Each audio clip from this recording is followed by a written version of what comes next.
ngi war a waxtaanee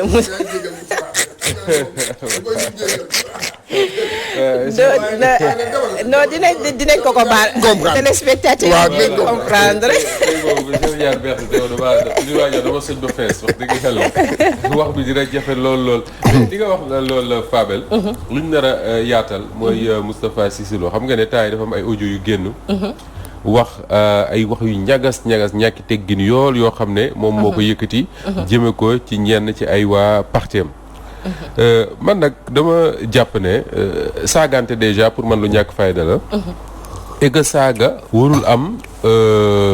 place ci espace public maanaam fi nga xam ne doomu aadama yëpp dañ koo bokk. di fa waxtaane mbirum penc mi. ay saaga mën na cee ñàkk. xale yu ndaw yi sax léegi bàyyi nañ saagante.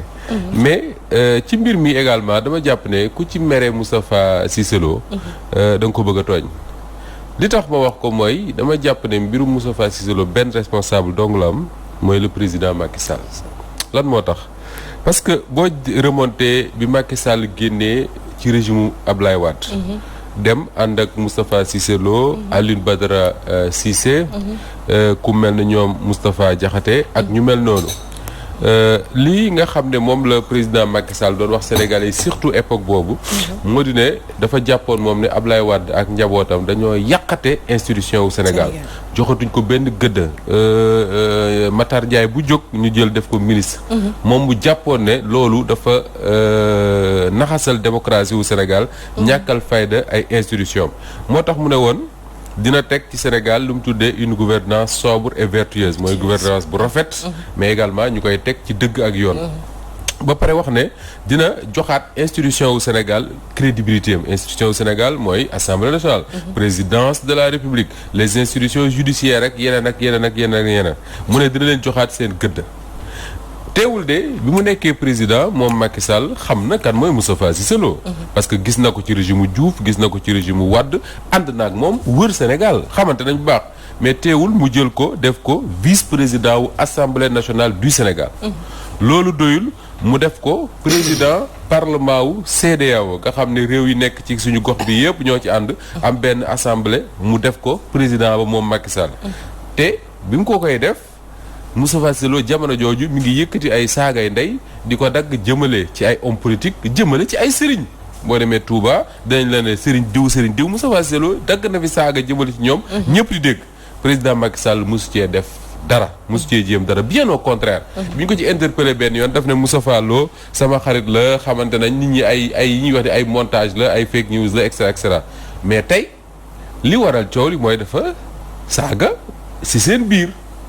donc moo tax ma jàpp ne su fekkee ne coow li ñëw na ba ak si fii responsabilité au président Macky Sall mënu cee jóg beneen bi mooy Fabel soo déggee audio bi nga xam ne wala ba audio yi parce que du benn rek boo xam ne def na ko daf ci am ay wax yu bari yu mu yëkkati am ci boo xam ne man daf ma choqué te li tax mu choqué ma c'est parce que Moustapha Cissé Lo mais interprétation yi ci yenn saay-saay yi bëgg a def parce que dafa wax ci diggante Marième Faye Sall ak Yakham Mbaye ku dégg waxu ñun ñi dëkk ci àll ba tuuti waxu Moustapha Cissé Lo di nga dégg ne fi yenn saay-saay yi bëgg a yóbbu wax bi Moustapha Cissé Lo jëmewul foofu wax bi te beneen bi mooy dama jàpp ne réew mi ak nu mu mënti demee ak lu ñu mënti sikkal Macky Sall lu ñu mënti sikkal njabootam man dama bokk ci ñi gëm ne Marième Faye Sall mérite tout notre respect dañ ko war a jox cër benn parce que jigéen la ñaar soxna wu njiitu réew mi la ñett kum ci nekkul ci ñun yaay wala tante wala bàjjen wala mag wala rakk mën a nekk leneen ci yow donc ak lu mënti demee ak lu situation bi mënti demee même bu Moustapha Cissé Lo waxoon wax ju joo jëme ci moom je crois que ñun ñi nga xam ne ñoo am accès à la parole publique muy journalistes yi muy homme politique yi muy ñëpp ñuy wax ci télé rajo si leen war nañu jox benn respect ñu Marième Faye Sall am na wax yoo xam ne waruñu koo tudd di ci tudd man loolu laa gëm maintenant nag on me dira que oui Marième Faye Sall moo wàcc espace public bi parce que problème APR ma nga ca ni mu yoree nguur gi dañ ko ciy tudd d'accord mais nañ wax ci loolu wax ci ce qui se passe dans l'espace public mais am na yoo xam ne di ko tudd man dama jàpp ne bokkul ci yar bokkul ci teggin te lu mën a ñàkk la te képp kum nekkoon sa rakk wala sa mag wax yu mel noonu soo ko déggee mu jëm ci moom sax même bu fekkee ne daf loolu la da nga am noo ciy taxawee mais pas di ko waxee neen loolu jàll ñu nekk ci jamono Fabel jamono fake news jamono boo xam ne mën nañ gëmloo nit ki lu ne fekk teguñu ko fenn ñun ñii ci journalistes yi. il nous arrive très souvent ñu jox la ay information yoo xam ne boo gëstoo ba ci biir da ngay gis ne lépp ak neen la dara du ci dëgg. exemple ma la ci jox mooy fan yi ñu génn da nga gis ñu publier benn liste def ci turu ay kilifa yu bari ci réew mi ne am nañ kii am na suuf place sangam kii am na suuf place sangam kii am na suuf place sangam ay kilifa yu bari. ay ministre ak yeneen ak yeneen. liste boobu am na ay journalistes ak ay hommes politiques yu koy jël di ko yóbbu ci plateau télé di ci wax di ci débattre. dem ba naan su fekkee ne am na nañ def lii nañ def lii alors que en réalité le minimum d'effort bi nga xam ne moom le journaliste war a def pour vérifier toute information ba mu jot avant mu koy porter à l'espace public. ça n'a pas été fait. te soo defee le minimum de vérification tu verras que ni 90 ou 95% ci li ñuy wax yooyu yépp c'est pas vrai. de la même manière. bi Moustapha Cissé Lo waxee waxam ji dama jàpp ne am na ay fake news yu ci lalu yu bari. mais am na également benn genre stratégie boo xam ne dafay permettre au gouvernement mu détourner des Sénégalais de l'essentiel. parce que pour man ay saaga amul benn intérêt. ça n'a aucun intérêt ay saaga. pour ñu ciy toog di ci waxtaan. mais li ci gouvernement bi gagné te ñun xamuñu ko. moo di ne Moustapha Cissé Lo tax na pour Sénégalais yi les vrais problèmes yi nga xam ne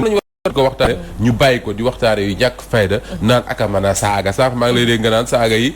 école primaire lañ ko gëj a déggee mais ban intérêt la am di waxtaane ay saaga sur l'espace public ban intérêt benn amul benn njëriñ man je dis ça ne m'intéresse particulièrement pas très franchement dama ciy reetaan xëy na mais intéressé wu ma beneen bi mooy li nga xam ne moom la ñu war a waxtaane ci réew mi mooy boo xoolee le régime de Macky Sall depuis mu nekk au pouvoir dañ daan wax ne régime Wade weer wu ne ak scandale mais régime Macky Sall bi ay scandale rek la àndal mais nañ daan waxtaane du temps de Wade di jël ay moment di insister sur ces scandales là di ci sensibiliser Sénégalais yi régime Macky Sall am na intelligence à chaque fois problème yooyu am mu détourner ñu ci yu ñàkk fayda pour ñu bàyyi loolu xoolal affaire Petro-Tim ñaata milliards lañ ci tudd déggati nga ko wax pare nañ ci Prodac ñaata milliards lañ ci tudd déggati nga ko wax pare nañ ci affaire des 94 milliards yi Ousmane Sonko taxaw fii ne moom lañ luubal ci suufu jàmbur fii coow li ne kur assemblée nationale da ci tijji benn enquête parlementaire ñu ne waaj dina porter plainte Ousmane Sonko déggati nga ko ci wax pare nañ ci ñu ne Moustapha Cissé Lo ci biir waxam sax d'ailleurs tudd na ko mooy building administratif xaalis bañ ca def pour di ko rénover ñu ne nii la budget ba doon toll ñu dépassé ko au moins 2 fois kan moo ci waxati pare nañ ci Big Togo muy doomu Côte d'Ivoire boobu nga xam ne moo lañu waxoon pour mu war fi defar ay passeport xaw ma nu ñu ko tuddee noonu Macky ñu ne dem ba ci biir ñu ne affaire yi baaxul ñu indemniser ko verser ko ay milliards mu dem yoonam kenn waxatu ci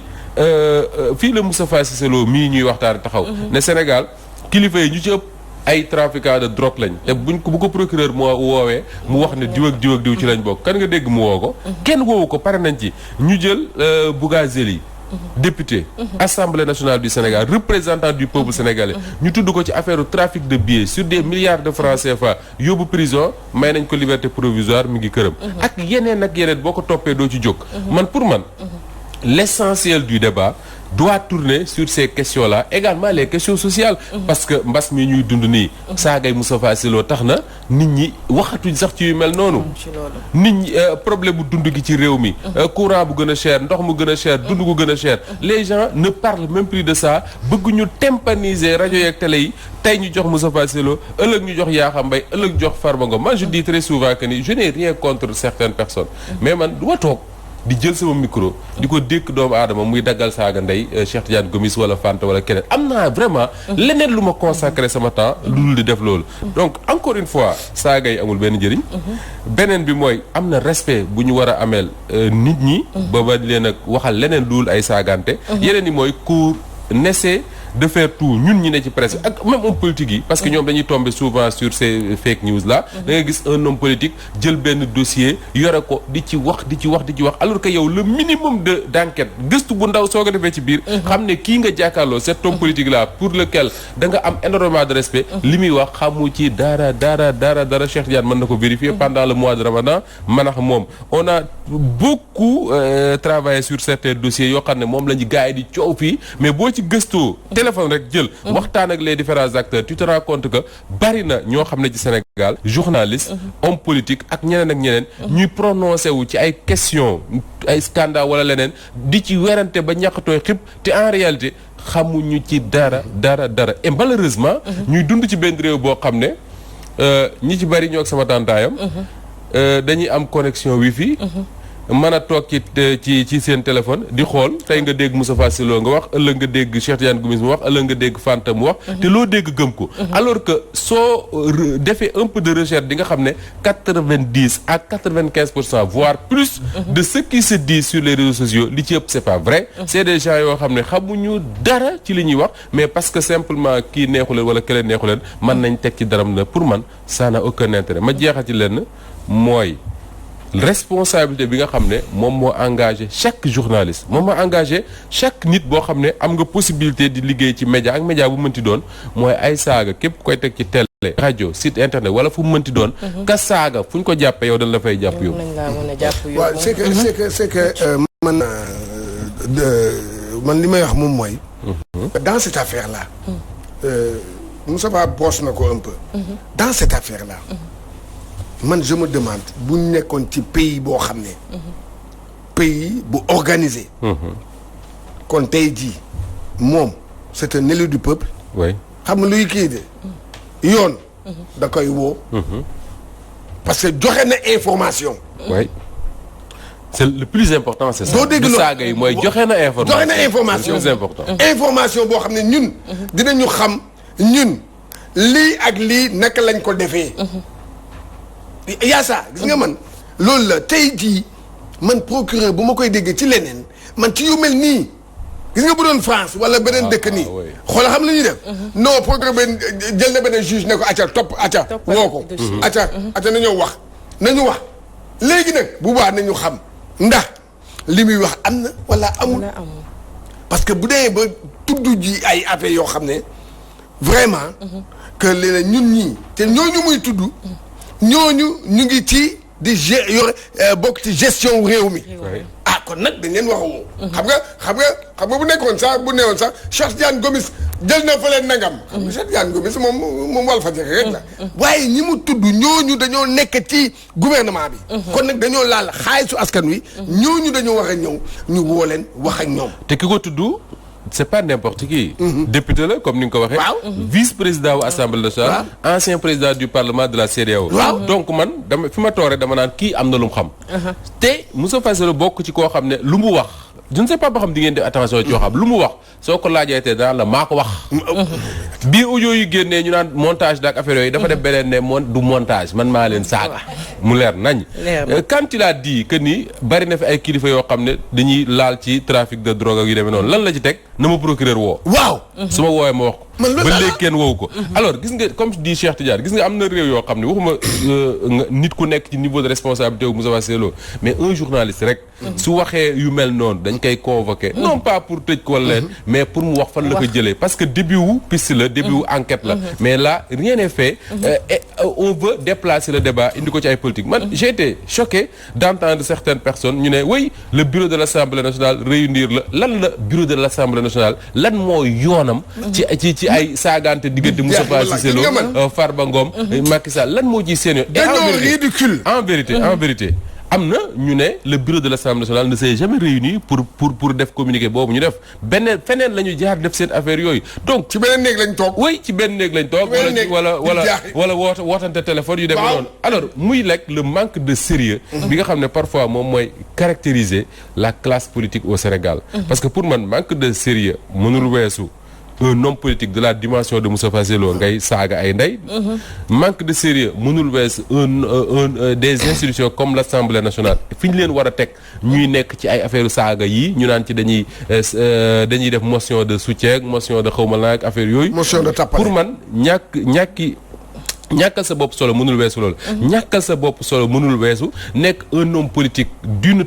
dimension boo xam ne nit ñi am nañu respect ci yow nga mën a toog ci télé wala ci rajo di wax ay wax yu ñàkki teggit di ko jëme ci nit ñi di jël ay informations yoo xam ne yow ci sa bopp leer na le minimum de vérification amu ci nga mën cee débat pendant 4 heures 5 heures sonal nit ñi 8 te boo génnee suñ ne laa lii nga wax est-ce que mën nga ci indi la moindre preuve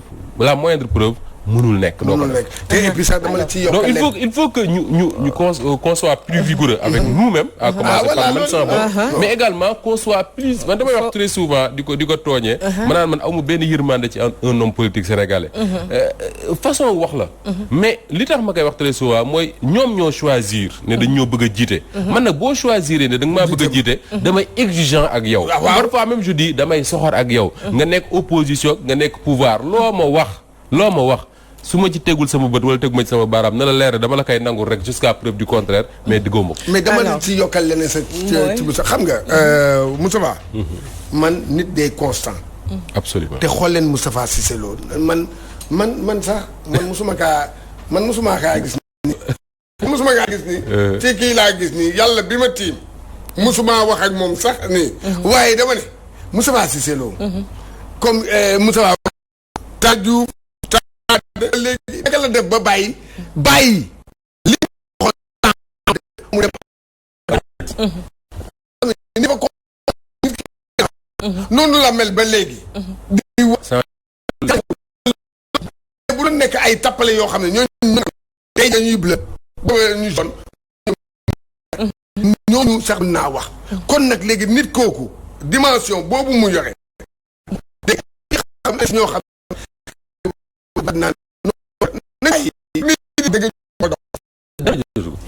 non dëgg bu nit di wax Cheikh Yane sama maam yàlla na ko yàlla yërëm te xaar ko àjjana mas na ne ma soo xamoon papay Moustapha Cissé Lo Moustapha Cissé Lo du la jaaxal war a ko am xam nga Moustapha Cissé Lo en réalité ñu bari nañ ko dëkkale Touba mais Moustapha Cissé Lo Louga la dëkk mi ngi dëkk ci benn village bu tudd Kër Mbaarik tey jii boo jógee woon Dakar dem Louga Kër Mbaarik c'est à l'entrée de la ville de Louga moom foofu la dëkk foofu la ay mbokkam ne ay dagaj saar ak wëli ngara taal ak ndaam loog ndaam gox boobu foofu mooy seen gox ñoom waaw ñu dëkk ñëpp xam moom mais guerrier la c'est-à-dire que du woon nit kuy daw donc Moustapha Cissé Lo lu muy du woon kuy daw li moo tax bu dee wax man à chaque fois su ma déggee mu wax dara pare naa maa ko wax ak ni mu ci àndeek noonu sama xel day dem ci li ma sama maam doon wax daana boo xamoon papa yi Moustapha Cissé Lo du la jaaxal donc contrairement à ce que qu'on veut croire ce qu'on veut nous faire croire comme j'ai dit Cheikh Tidiane bëgg ko présenter comme benn dof boo xam ne lu ko neex wax c'est pas vrai dof du jiite parlement de la CEDEAO non il faut arrêter dof du jiite parlement de la CEDEAO lenn la kay mooy am na fit ragalul lu mu bëgg a wax da koy wax bu bëggee def ak yow day defee ak yow man mii di wax ak yow Moustapha Cissé Lo mas na xëy suba teel ñëw fii Walfadjri di ma wërsi pourquoi parce que ci rajo bi lañ ko wax man xaw ma lu ñu ko wax yëguma ko yëgaanuma ko mu ñëw fii zëmbale fii yëpp ne Sidi Lamine bëgg a gis ñu ne ko non wool Moustapha mais bi may ñëw je me rappelle weeru koor la après dog laay ñëw Walfadjri bi may ñëw sama ci oto bi la ma woo mais lu nekk lekk la wax xaw ma ko musuma gis ñoo gisante mais voilà quoi c'est-à-dire quelqu'un boo xam ne moom yii du lu bees ci moom c'est le seul homme politique bu may dégg mu wax ju garaaw ju mu wax ba pare ne nañ ma woo assumé ko ba pare wax ju garaaw ñu naan montage la ak nangam mu ne du montage maa leen saaga ko wax su ma la déggee je connais très bien sa Yakham Mbaye parce que yàlla dafa dogal moom a njëkk a signé un contrat professionnel ci àdduna moom loolu la yàlla dogal moom a njëkk a embauché mais ne la fit bi Cissé Lo am moom la am donc bu Cissé Lo dee ko saaga comme ça c'est xam nga il faut mesurer fitu Cissé Lo il faut mesurer fit non c'est que dama lay kii sax dama lay fel kii parce que démb dama dégg benn vidéo benn audio ñu ne Yakham Mbaye moo doon wax loolu waaw loolu temps wu élection locale ya la woon su ma juum élection locale wala élection au conseil collectivité territoriale am na élection yi amoon Dakar y avait un combat entre Khalifa Sall ak waa APR yu demee noonu ci la audio boobu génne woon ñu ne dafa am ku mu doon woo man démb damaa ngi ko dégluwaat dafa am ku mu doon woo téléphone di wax ak moom à l'époque on disait moom la ak moom xamuñ dara mais en tout cas am na tur yu muy tudd ci biir audio bi ñoo xam ne moom ñu yaa xam la te ay nitam la mën naa cee lim ku mel ne Pape Diouf bi nga xam ne ñoo bokkandoo woon nekk groupe comme set proche yaa xam la mu nekk mairie Dakar Plateau dëkk Rebeuss donc est-ce que yaa lu ñu trafiqué la ou pas je n'en sais rien mais en tout cas baat bi ngay dégg baatu yaa xam la et puis wax yi muy wax souvent ay expression am la du genre booy nangam ak nangam mais bon lu ci mënti am rek mooy Cheikh tey li ñu war a nangu ñun ñëpp mooy avec les réseaux sociaux ak li xew ñi ci réew mi ñun ñëpp échappé wuñ parce que ay doomu aadama dong lañu duñu ay saint duñu ay malaaka ay doomu aadama dong lañ. cela veut dire quoi que ni am nañ ay défaut am nañ ay qualité. yow mii da ngay woote téléphone di wax. da ngay WhatsApp di wax ak say nit di wax ak say leneen ak leneen yooyu yëpp su fekkee ne ay nit mën nañ capable di ko enregistrer di ko teg ci biti di ko teg ci place publique bi te kenn du leen woo kenn du leen inquiète ça pose problème tey jii heure bii waroon na fekk Farba Ngom mu expliquer procureur lan moo tax mu jël ay saaga teg ko web c'est ça la vérité parce que Fabel man ak yow mën nañu wootante téléphone tout le temps mën nga may envoyer WhatsApp tout le temps su fekkee séq nañ ko mën nañoo waxante lu ñu neex mais tant que mi ngi yem ci ñun ñaar tekku ci mais su fekkee ni nit daf koo jël génne ko teg ko ci mbedd mais nit kooku war na woo ma expliquer lan moo tax te bu ñu fàtte ne saaga yi mi ngi jógee gaan quoi génn gi mi ngi jógee ci interview bu Farba Ngom def ak nos amis de Seneweb le jeune Diallo def interview bi wax ci ne bu ngeen dégg saaga yi Cissé Lo wax ba pare teg saaga yi Seneweb sax bi leen bu ñu koy teg dañuy def bu saaga yi ak seen coupé mais ci ëllëg sa rek nga gis saaga yi wër internet fu ne mu dem fa mais attends Farba Ngom moo ko njëkk a teg su ko teg loolu xëy na ñu bari duñ ko dégg moo tax autant on s'inquiète di assemblée nationale di wax ci waxu Cissé Lo naan dàq nañ ko APR ak ñooy heure bi waroon na fekk dans un sérieux en fait c'est une organisation privée sama yoon newu ci mais dans un parti sérieux foo convoqué Moussa waaw convoqué wuñ ko sax parce que mos ma gis ko dàq nit te convoqué woo ko mais foo ko dàqee war nga mën a convoqué au moins Farba Ngom mu expliquer lan moo tax mu jël saaga yoo teg parce que respect ci Marième Faye Sall bu amoon respect ci ñi nga xam ne ñoo tuddee leen saaga mais du toog ci site internet bu am audience bi Seneweb am di fa teg ay saaga alors saaga il faut arrêter Moustapha man fi may benn question bi may njëkk laaj rek moom mooy ndax journaliste war naa mën a toog di wax su fekkee am na journaliste war naa mën a toog di wax ci mbir naan su fekkee am na dafa am intérêt bu nekk ci ginnaaw wala dafa am ay noonu ka muy waxal yu nekk ci ginnaaw parce que xëy na mënu koo def nii rek ndax xool na nit ki bañ ko wala xool na nit ki jéppi ko nit ki neexu ko rek mu waxal ko lu ko neex ndax dafa am intérêt bu nekk ci ginnaaw loolu question la beneen bi moom mooy Moustapha Cissé Lo bu ma la déggee ni nga waxee deret a ko tooñ deret moo ko tooñ puisque guerrier waaw borom fit la ni nga waxee noonu laa ko mën a déggee mais dañu fi njëkk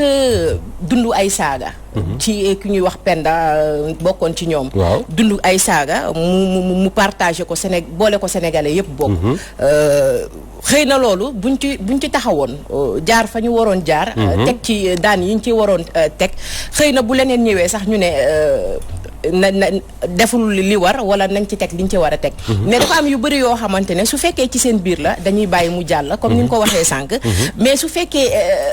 saaga bi dafa judd ci seen biir ñu daal di koy wax nga ko Moustapha Cissé Lo saaga na fi ay sëriñ saaga na fi keneen ak keneen bëgguma tudd turu sëriñ sax mais kilifa yoo xam ne tey boo demoon Touba lañu fa représenté tey mais mu dagg saaga jëme ci ñoom lu tax tey mu saaga Farba Ngom ak Yakham Mbaye mbir mi jël ampleur bi mu am tey te coach wax na ko léegi information bi nekk ci ginnaaw ñu bëgg ko reyee carrément mel ni waxuñoo dëgg la sénégalais xëy na la majeure partie seen jàng soriwul dama ciy jàpp ñaar rek Fabel tontu bu njëkk bi mooy waxuma sax journaliste mais kenn warul toog ci télé di wax ay wax yu garaaw parce que accuser nit ci ay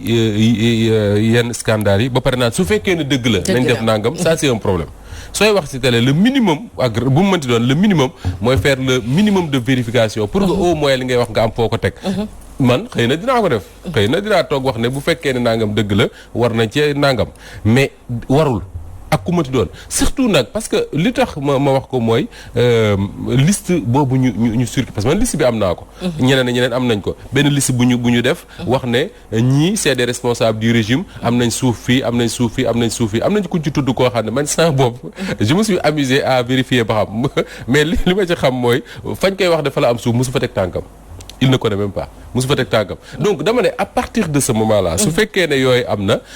ki nga xam ne moo toog ci télé di wax muy journaliste ak ku mënti doona waroo ko teg rek ci su fekkee am na parce que waykat bi dafay wax ne saytaane waxul dëgg waaye yàq na xara cela veut dire quoi que ni soo waxee tey ne Moustapha Diop moo sàcc téléphone Cheikh Tidiane Gomis bi pare dem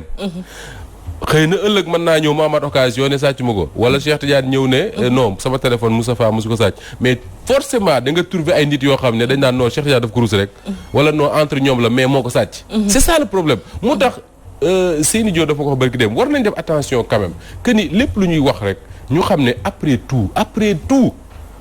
bis dina ñëw ñu teg ñu nii ci bàmmeel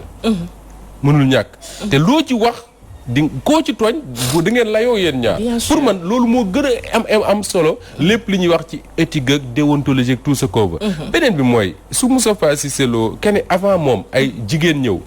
saaga fi ay nit ñu jàpp tëj ba mu neex leen ñu génne bàyyi kenn xamul fam la jaare justice li tax mu am solo mooy dafa war a servir d'exemple man su ma defee dara c'est pas parce que le juge rek dafa am plaisir yu jàpp ma yóbbu prison mais dalay jàpp yóbbu prison pour que ñi xool gis fi ñu la jaarale boo lëgee duñ def la même chose ba Moustapha Cissé Lo saaga ay kilifa su fekkoon ne état bi daf fi taxawoon ak responsabilité parce que saaga na fi Ousmane Sonko taxaw répété ko ne maa ko saaga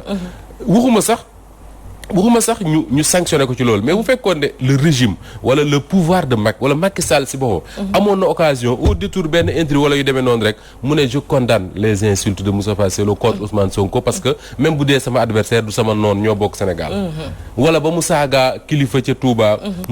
par occasion parce que un président c'est ça saisir benn occasion rek ne naqarlu naa wax dëgg yàlla saaga yi nga xam ne ku ma jege ko Moustapha Cissé Lo mi ngi ko yëkkati di ko teg ci ay këru diine soo légee bu saaga soo ko tegee sanction ñu ne président Macky Sall mais bu saaga waxoo dara d'ailleurs sax bi mu saaga kilifa boobu ci Touba wax ko la mu ko wax yu ñagas yooyu mais Macky Sall moo jàpp ci loxoom dem yóbbu ko jubóole ko ak sëriñ boobu tey su ñëwee donc dagg saaga jëmale ci waa APR dama gis benn journal bind ko mu ne Moustapha Cissé Lo li ko sànq mooy comme c'est le fou du roi je m'excuse de le dire comme ça noonu la ko journal bindee mu ne le fou du roi li ko sànq mooy la reine tey wax ji bu tuddul woon Marième Faye Sall xëy na du yegg si fii donc encore une fois li am solo pour man du saaga parce que saaga man dama jàpp ne lu ñàkk fayda la luy toroxal doomu aadama la donc jëlu di waxtaane mais comme dit Cheikh Tidiane l'information qu'il donne parce que comme dafa nekkoon position bi nekk ba pare yëkkati kàddu yi mu yëkkati mais le procureur doit faire un effort beneen bi mooy Assemblée nationale bu Sénégal dañ ne dàq nañ ko seen groupe parlementaire am nañ ci droit parce que groupe parlementaire moom la lay neex nga bokk ci bu la neexee sax nga ne bokkuma am na ay députés yu nekk assemblée bokku ci groupe parlementaire beneen bi ñu def benn réunion wax ne oui ñi ngi encouragé ñi mu saaga ñu porter plainte nangam ak nangam wax naa li ma xalaat ci réunion boobu mais li nga xam ne mooy un gros scandale pour moi mooy ñaari fan yii dafa am benn information buy circuler xam nga Moustapha Cissé Lo démissionné wul APR dañ koo dàq te constitution bu Sénégal moo wax en son article 60 que ni député bépp député boo xam ne da ngaa démissionné ci sa parti en cours de législature maanaam mandat bi di daw nga démissionné ci sa parti ñàkk nga automatiquement sa poste député automatiquement ñàkk nga sa poste député ancien premier ministre Abdoul Mbaye wax ne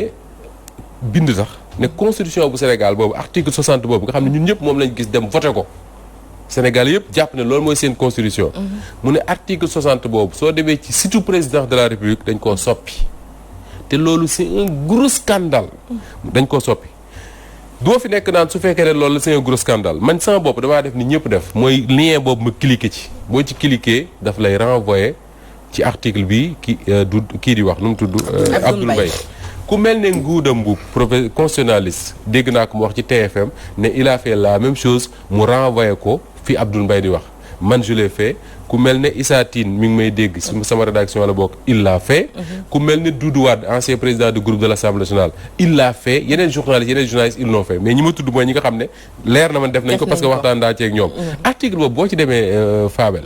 boo ci cliquer mu delloo la article ci constitution xam lu mu lay jox daf naa la député bu démissionné xam waxoon naa la fii ku démissionné automatiquement ñàkk nga mais bii pas danaa la député bu démissionné wala ñu dàq la sa parti da ngay ñàkk automatiquement sa poste de député cela veut dire quoi que ni constitution bi man xaw ma qu'est-ce qui s'est passé pour que loolu nekk ci surtout président de la République mais li leer moom mooy ñi ko def yëpp ñi ba seetaan gis nañ ko boo cliquer foofu lay yóbbu c'est-à-dire que y a un article 60 de la constitution du Sénégal bu wax ne député bu démissionné ci sa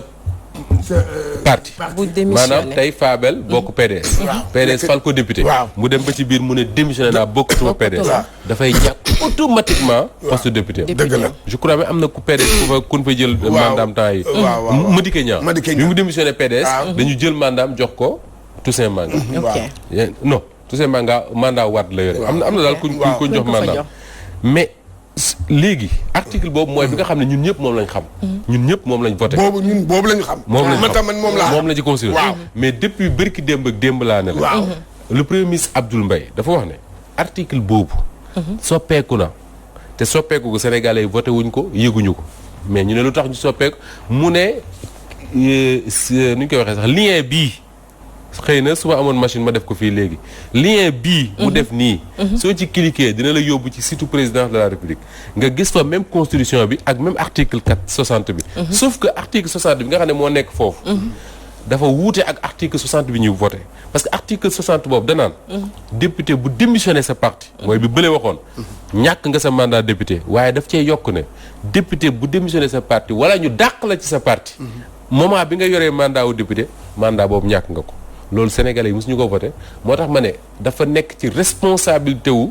président de la république ñu expliquer lan moo tax loolu am dégg naa le professeur Ngouda Mboup mu ne le ministre de la justice moo war a publier la constitution officielle du Sénégal pour que ñëpp am ko di ko lire tey jii suñu rédaction bi waroon nañoo am constitution taf ko fii ah code de la route yenn saa yi déggal yenn saa yi nga dugg ci car rapide sax gis tarif yi oto yeeg yooyu ñu taf ko ci biir constitution wu Sénégal defuñu ko fi pour Macky Sall defuñu ko pour ministre defuñu ko pour député yi dañ ko fi def pour sénégalais yi donc sénégalais bu nekk da nga war a mën a am constitution bi xam li ci ne soo ko xamul nga dem laaj lu ko mais tey jii wax jooju indi na lënt yu bëree bari te man bi ma ko déggee dama ne woon ay fake news la man yooyu ça m'intéresse pas mais dama ne comme journaliste la bii ci guddi naa def ni ñëpp def mooy dem ca lien ba cliquer te boo cliquer foofu la lay yóbbu et loolu responsabilité président de la république pour ñu leeral loolu parce que bu fekkee ne loolu dañ ko def pour jaar ci pour dàq Moustapha Cissé Lo assemblée li am solo pour man du Moustapha Cissé Lo pour man ça n'a aucun intérêt mën nañ ko dàq assemblée amul benn njëriñ pour Sénégal mais li am solo mooy constitution bi Sénégalais yi juboo ba voté ci ñu koy changé noonu sans ñu yëg ko pour man loolu c'est un scandale. daf may renvoyer te boo génnee mën nga cliquer ci lien xam nga lu may renvoyer tey jii Guinée lan moo di crise politique bi mooy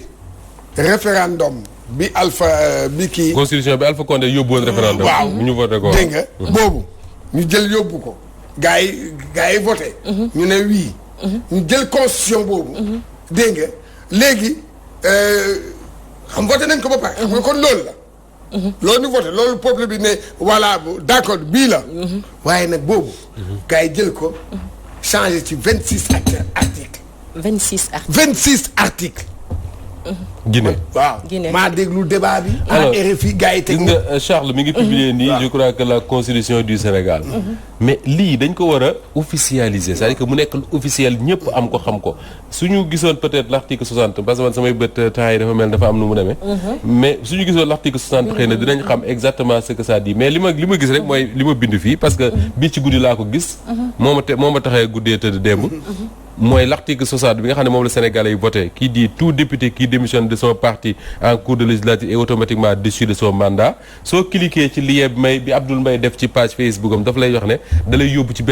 président de la République site bi mu ne article 60 de la Constitution tout député qui démissionne de son parti ou en est exclu ce en est exclu là moom musul exister en cours de législature est automatiquement déchu de son mandat c'est ça qui pose problème et loolu pour man dañ ko war a clarifier ci nu mu gën a gaawee pour jàll ci leneen. Moustapha constitution bi ngay wax nii ñan ñoo koy xaatim. non constitution président de la République mooy wax ne nii la am yéene.